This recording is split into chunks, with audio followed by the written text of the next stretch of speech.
नमस्कार मंडळी, कसे आहात सगळेजण? एकदम मजेत ना? तर मी आपला ऋतिक गायकवाड स्वागत करतो तुमचं देवदर्शन यात्रेच्या व्लॉग नंबर 2मध्ये.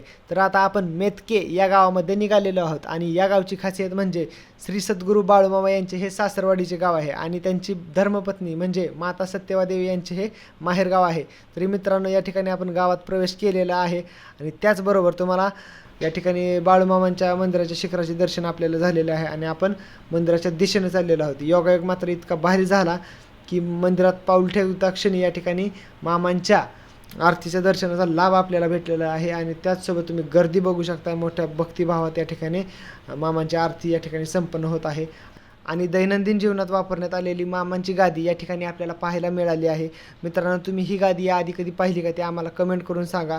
आणि त्याचसोबत या ठिकाणी आता आपण दर्शन रांगेत उभे राहून या ठिकाणी आपण दर्शन घेत आहोत. तरी मित्रांनो, आता आपण माता सत्यवादेवी यांच्या मंदिरामध्ये आलेलो आहोत आणि हे मंदिराचं मुख्यद्वार आहे. त्याच्या दोन्ही बाजूला भल्या मोठ्या अशा आकर्षक हत्तीच्या प्रतिकृत्या साकारलेल्या आहेत आणि आतल्या बाजूला माता गोमाता म्हणजेच गाई आणि वासरू यांची देखील प्रतिकृती आहे.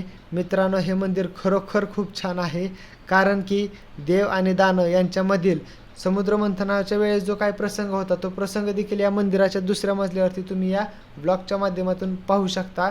माझी अशी इच्छा आहे की मित्रांनो, तुम्ही खरोखर या मंदिराला स्वतःहून भेट द्या. आणि त्याचबरोबर आपल्या सगळ्यांचं या ठिकाणी देवदर्शन झालेलं आहे आणि आपण पुढच्या देवस्थानाकडे म्हणजेच श्री सद्गुरू बाळूमामा यांच्या आदमापूर या गावाला आपण जात आहोत.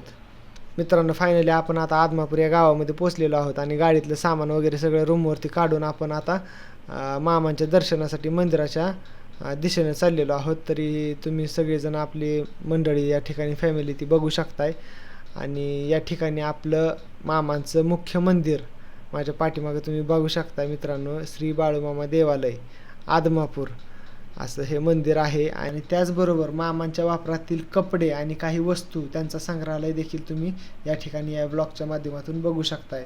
आणि येणाऱ्या सर्व भाविक भक्तांसाठी मोठ्या प्रमाणात या ठिकाणी दररोज अन्नदानाचा कार्यक्रम केला जातो. तुम्ही बघू शकता मित्रांनो, माझ्या पाठीमागे गर्दी आहे आणि या ठिकाणी खूप भाविक भक्त या ठिकाणी महाप्रसादाचा लाभ घेतात. आपणही या ठिकाणी महाप्रसादाचा लाभ घेतलेला आहे. आणि त्याचसोबत मित्रांनो, तुम्हाला हा ब्लॉग कसा वाटला ते आम्हाला कमेंट करा. कमेंटमध्ये जय बाळूमामा लिहायला विसरू नका.